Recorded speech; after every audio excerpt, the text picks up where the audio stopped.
Thank you for joining our podcast today. I'm Mortgage Byru, and I'm with my very special guest, Stephanie Stetler from the Stetler Group. Hi, thank you for having me. Thank you. I know you have a very busy schedule, and I appreciate you taking the time to join me here. So Stephanie and I have known each other for a couple years now, and one of the things that I really admire about Stephanie is she's very easy to talk to, very personable, even though she's in a very, in a luxury market mostly, right? But when it comes to real estate and her professions, she is tough as nails. So, Stephanie, tell us a little bit about yourself. Thanks for the kind words, Peter. I feel the same way as about you. But a little bit about me. I have 2 kids. Sadie, she's 14, and Tiger, he's 12. I have a dog, single mom, and yeah. And I work a lot, and I have a lot of, my family. I'm really close with my family. My sisters I have 2 sisters. I have Jenna and Carrie, and they are about 10 to 15 minutes away from me. So I've found them real estate and really close to me, so we can see each other every week and stay close. So yeah, it's important. That's awesome. Yeah, it's important. That's awesome. So you've been in real estate for a while. And I feel like your journey has been very interesting, and how successful you've become from where you started, from your first deal. You come a long ways. Can you share a little bit about how you got into real estate and how you become so successful? Yeah, of course. A person I knew, we were at happy hour, and he wanted to start a new venture, and he used to own a mortgage company as well. So we were at happy hour, and he drew a logo, and I think my kids were 2 and 3 at the time. And he said, how does that sound? I want to open up a real estate company. And I was like, okay, right? Then he was like, could you be the designated broker? How long is it going to take for you to take the test and get your studying done?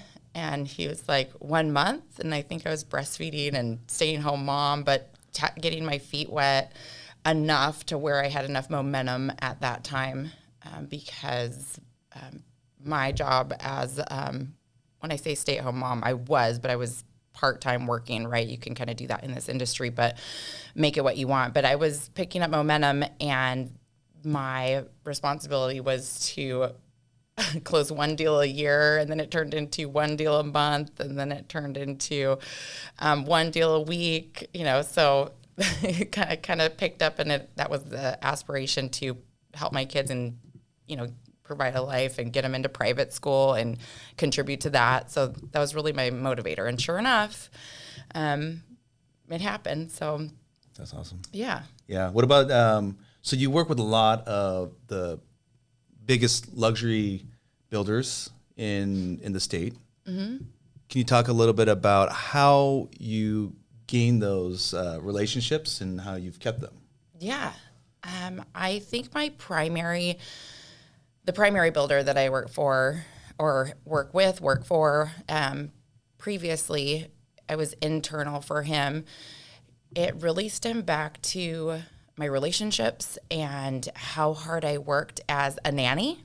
So that was truly, I nannied his kids at one time with his wife, and just, worked hard, and you just do what it takes at whatever position it is that gets put in front of you, and you build trust, and you just, that's truly how this relationship with the builder that I've worked with the most in my career came to be. So we had a conversation, and at the time I might not have been the most experienced, but I was definitely someone who was trustworthy, and the conversation ended with, that no one will outwork me. And he couldn't, and he said, I know. So, and that's how that happened. And, then you just kind of maneuver and work your way around and get to know everybody, and again, continue to build trust between your colleagues and people in the industry. And so, yeah. Yeah, I think you built a great name for yourself, especially in the luxury market. Because what's the median price point for some of these builders? Oh, well, where? So, I mean, are we talking West Bellevue? I mean, we're right now, lately, at least in the market that I've been working in, it's anywhere between 2.5 and 4. Wow, So, 2.5 and 4 million. So, are you seeing a lot of first-time home buyers in these markets? you know what? Not a lot, but I have. So the percentage is small, but they are out there in the new construction world on the east side. And when I say the east side too, I think it's relatable around the hub, which is Bellevue, but there's definitely some first-time home buyers and buyers that have worked really hard and have done really well in their career. And they might start out a little bit farther in the new construction world away from our hub, but yeah. Yeah, I mean, I think what's crazy is when I first started in the industry, $1 million home, you're thinking like, I'm buying a mansion, right? But now I see a lot of first-time home buyers buying that 1.5 to 2 million, 2 million. So it's a common thing that we see with first-time home buyers. Right. Well, and I think something to attribute to you and your line of work, it's important that you get lined up with an agent, but also line up with a good lender or loan officer that can help you pave the way, even if it's 6 months from now or a year from now, so that way they can put you in a position. But sooner is always better than later, so you have a plan and are best positioned at that time when you're ready. Yeah. You brought up a good point. New construction is very desirable. Everyone wants to buy new construction, usually, right? Yeah. So you have an interesting perspective because you're actually on the builder side. So you review offers from a bunch of buyers, right? Right. What are some of the things, the terms, the offers, the buyers that you're looking for from a new construction standpoint? I think if I could give a tip, just something that's, I think, good across all offers for new construction is a lot of times builders won't negotiate off of the front end. That's definitely something that they've priced. Maybe they've price dropped, but something I like to call a lifestyle negotiation is where they've negotiated the most in my experience. So that would be something off of the back end, which is still the bottom line, but something like a hardwood upgrade throughout or window treatments because those are so personal. But that's I think the biggest tip is where I see the most negotiating happening is on the back end and lifestyle items. That's cool.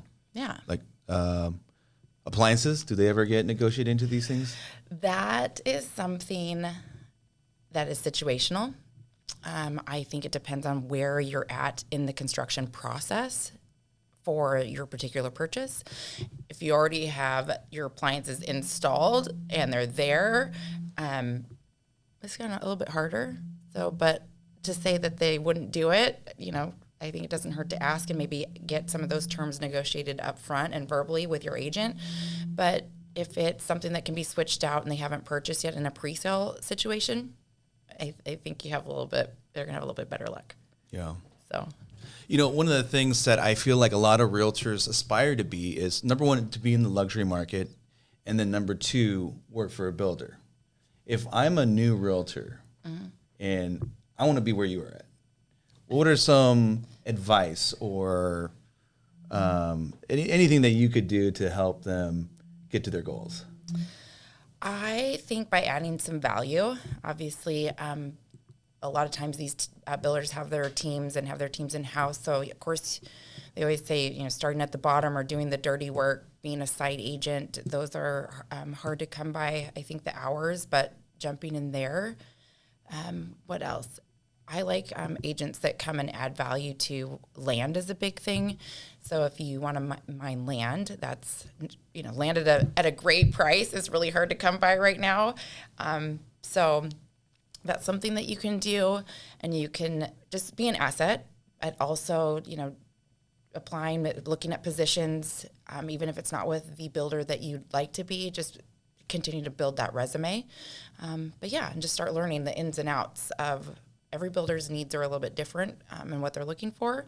But and then how their systems are set up, a lot of times it's in-house. So, but I think getting in there, asking the questions, how can I be of value, even if you're not on the team. But a lot of these real estate agents can't do it by themselves. So they need other agents to help them cover as much ground as they can. So, as far as being a builder's realtor, do you also handle finding them dirt or land? I do. Yeah, I've actually helped with purchasing land or parcels on an entire street. So I think we've had like 4 or 5 on one street just alone for like luxury homes. But yes, so if you are someone that has land or a house that, you might not want to bring to market because it's not in a stage that, it needs to be staged and it's still maybe a little bit too far gone to be cleaned up and, put back together, feel free to contact me and we can get in front of a whole bunch of builders. So Stephanie, if I have a house sitting on some acreage and I need some advice on something like this, who would I go to? Definitely bring it to me. I would love to help you at least sit down and walk it and sit down and have a conversation of what might be the best route to go and how to market it, right? Whether we bring it to market or potentially have you reach out, and I can help you with this too, to reach out to some builders so that we get you the best plan and the best price for your land. And even if it's not acres, it can be, some areas we don't get half acre parcels, but even if it's just something that you need advice on or just a plan, feel free to reach out anytime. Yeah. What we're seeing a lot in Seattle specifically is rezoning. A lot of it has to do with home affordability. Are you seeing that at all on the east side with your builders, and are you hearing anything? I'm hearing things, so I think that some of that is coming as well, if it's not already here. That's why you're seeing some dadus, and that's more popular as well here, a lot more in Kirkland, some awesome ones we've been seeing. But yeah, it definitely is a big conversation. So a fun fact about Stephanie, her first transaction was a manufactured home, and that's interesting to me because now you're dealing with millions of dollars. Tell me about that first transaction in your career.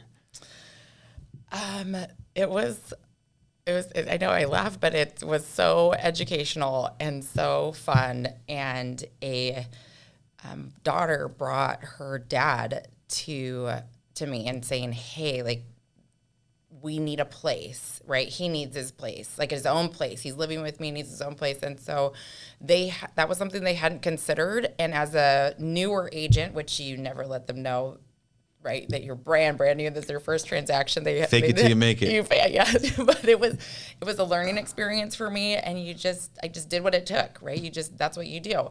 You jump in and you make some calls and you find out what it is that you need to do, and you do it on behalf of your client. So that was fun, and they had never ever considered a manufactured home or a park, if you will, but they're kind of hit or miss, but the one that we found was actually awesome. So, and within driving distance from her, and so she felt really good about that, so she could check on him, and it fit. So just, again, bringing everything to the table and working really hard to establish what's best for your client.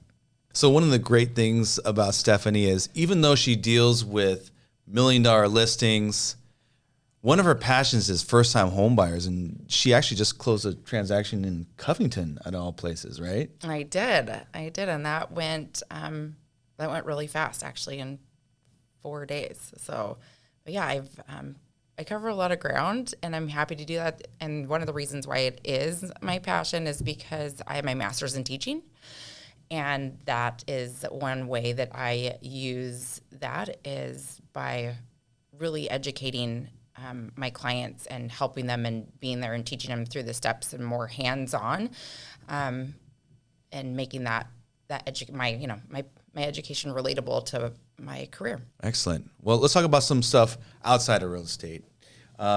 Share with everyone some of the things, how you give back to the community. I'm always giving back in some sort of way. I feel like every day, right? We try and pay it forward. But one of the things that has been on my radar lately is reffing soccer for my kids are both premier soccer players, and there's always a shortage of refs. And so I'm in that community. I've just, I was a college basketball player, so I didn't know anything about soccer, and I'm one of those moms that was yelling from the sidelines and didn't know what I was yelling or when offsides was. So I jumped in with both feet, and I'm now on a co-ed team. I am now reffing. I'm a certified ref as well, so I'm not the first string, but I'm the third string, and I've caught on pretty well, and I'm jumping in and reffing after-school programs. And obviously the little kids are my favorite, so they call it the mod field, which is a little bit smaller field, so I can manage that too. But that's been really fun for me to get in plugged into that community as well. What's the range of age group that you're doing the reffing?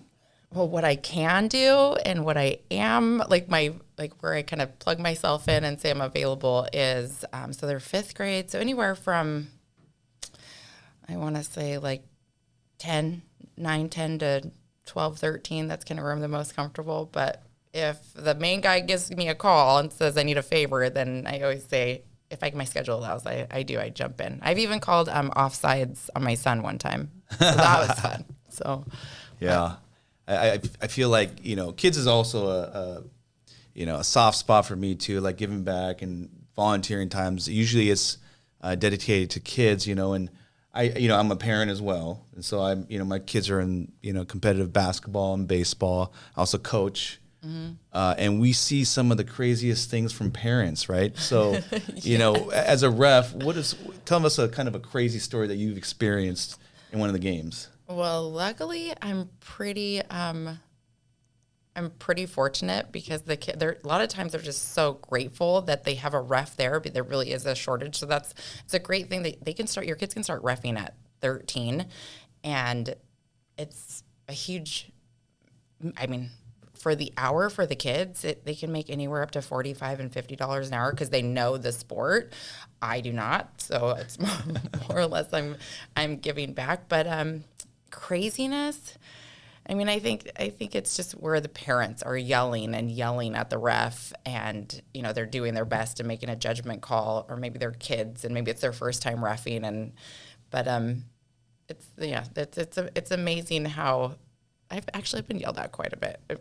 My first couple of games too, it was the learning curve. I actually had to go and talk to the ref. I'm like, listen, you're yelling at me a lot, and this is my first game. I'm a soccer mom, and I'm here to ref because there was no ref for your team. So he's like, okay, I'm sorry, I'll back off. So, it's super competitive, and I have to take a step back too, and when I'm on the stands and make sure that I'm not yelling anymore. So. Yeah, it's very commendable. I umped one year for my son's Little League, yeah. And I refuse to ever again because it's a hard job. Yeah. It's a hard job, and quite frankly, it's a lot of pressure. Yeah, I don't want to call a strike on my son. Oh, yeah. It's a lot of pressure, and for you to see everything, the baseball field is so big, the soccer field is so big. You can't. So you just do your best, and they usually know, and they usually can tell. But yeah, there's a huge shortage, as even with umps. Yeah.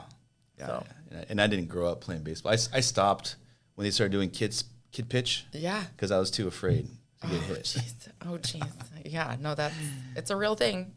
So the helmets have transpired right now with the cages and stuff in front. So that's good job, Bio.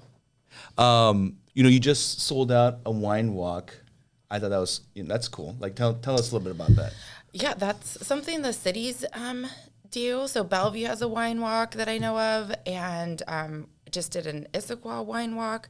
But just being plugged in and being there and being out with the city and the community, because we can now, right? We get 3 or 4 years ago we couldn't, and that's just. It's fun. It's fun for me, and it's fun. Our office, where we're located, there's always a station in the Bellevue Wine Walk, and it's just good to see your friends and your family and your community and anyone that's out. Usually the weather's really nice too, and they do a few of them a year. So make sure you guys come out. I usually work an hour and then join the community for the rest of the time.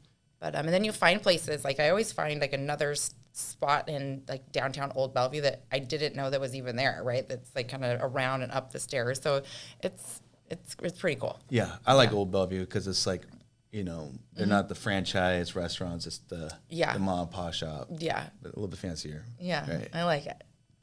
All right. So I'm going to try something new. I've never done this before. Okay. But rapid fire question. Oh, Okay. dear. Okay, do I get a turn too? Sure. Okay. Sure. We'll try both ways. All right. Okay. All right. Here we go. So you ready? I think. All right. Dream vacation. A palm tree.